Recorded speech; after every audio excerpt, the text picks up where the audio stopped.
The phrase "believe women" became a rallying cry during the Me Too movement. It was front and center during the confirmation fight over Supreme Court Justice Brett Kavanaugh, and it became part of the broader political debate over allegations involving Donald Trump and after the 2016 presidential race. Now, Jenny Rasico, and former girlfriend of Graham Platner, says the Maine Democratic Senate candidate sexually assaulted her during an encounter in 2021.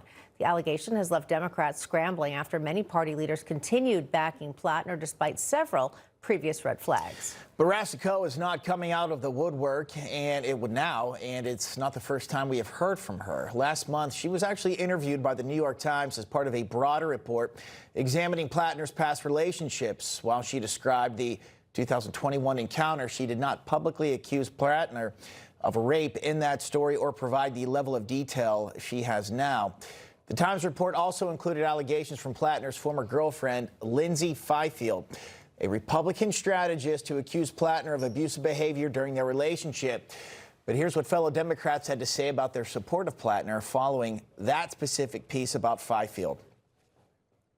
Well, he won the nomination. That was the decision of Maine voters, and I respect that decision. Look, Graham Platner has taken responsibility for his past. Well, Maine supports him, so yes. I support the Democratic nominee. I support the Democratic nominee. Now, with Democratic leaders abandoning Platner following Rasico's allegations, Fifield is accusing the party of applying a double standard, writing this on X, quote, "I actually understand why Democrat leaders didn't take our stories seriously when the Times reported them in June, but are taking them seriously now. It was by design." Let's bring in attorney and founding partner of Allred, Maroko, and Goldberg, Gloria Allred. Gloria, always great to have you with you, have you with us, especially here on set. Welcome. All right, so just more broad strokes. What do you make of this latest accusation? I think a lot of people who may be skeptical are saying, well, why now? Why'd she wait so long? Well, one can ask why now, but one could also ask why not now. And there is no right time for persons who accuse others of sexual assault.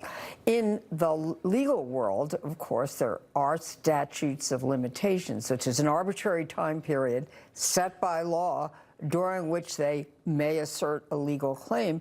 If they don't assert it within that time period, it's too late as a matter of law to assert it. But in the political world, that's the Wild West, just like the internet. There's no statutes of limitations. Anybody can say anything anytime. Of course, they may face consequences, legal consequences. Accusing someone of a crime could be the subject of a defamation suit by the accused. But in any case, right now, I think decisions are being made on a political basis, not on the basis of whether or not he raped this last accuser or whether or not the other accusers are telling the truth, but on the political reality that he cannot continue because the Democratic Senatorial Committee is not going to provide him funds, and others in the Democratic establishment, and I'm a Democrat, although I have supported Republicans at certain times, I can understand why they're pulling out support from him. I don't blame any of the women, and I'm not here to say that I believe all women, because I'm a lawyer, and I do these sexual assault, rape cases, I do sex trafficking, child sexual abuse, all these cases, all the time, including yesterday, where we reached a settlement on a case against a celebrity confidentially.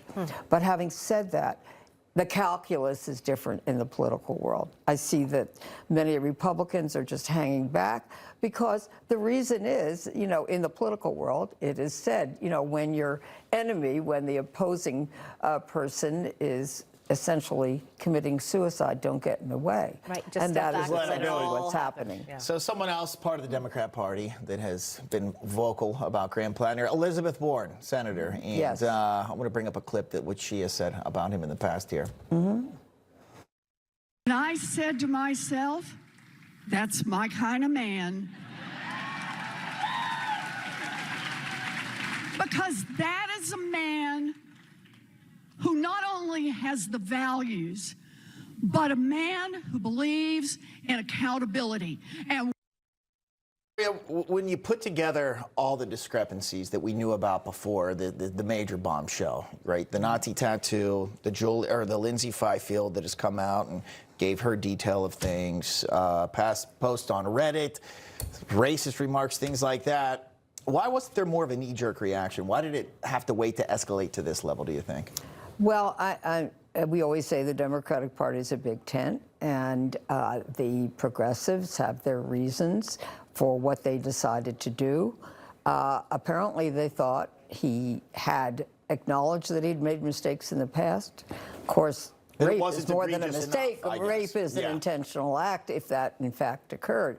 But they had their reasons. Senator Warren's a great attorney. I'm sure she's very disturbed about this latest revelation, and that's really all I can say. You know, Democrats are saying, look, there's somebody in the White House who was actually found liable in a court of law, not just in the court of public opinion, by a jury of sexual abuse. In New York. Doesn't seem to. And some would argue that that was a very slanted courtroom against him. Well, some would argue we know who the some are. But all I'm saying, it's kind of very silent on the other side of the political spectrum. And that's understandable because this is politics. As you said, this is where we're seeing politics come into play. Exactly. I still encourage women to come forward if they're victims of sexual assault, but coming forward doesn't necessarily mean coming forward publicly. It means you should go to an attorney first and weigh the benefits and risks of speaking out publicly, or if there are other options like confidential settlements or filing lawsuits. And you should understand what could happen if you do speak out publicly rather than to get that full picture. In the confidentiality of a settlement. Exactly. Basically. Exactly. So. Yeah. Gloria Allred, it's a pleasure. My pleasure. Thank you. you. Thanks, Gloria. Bye-bye.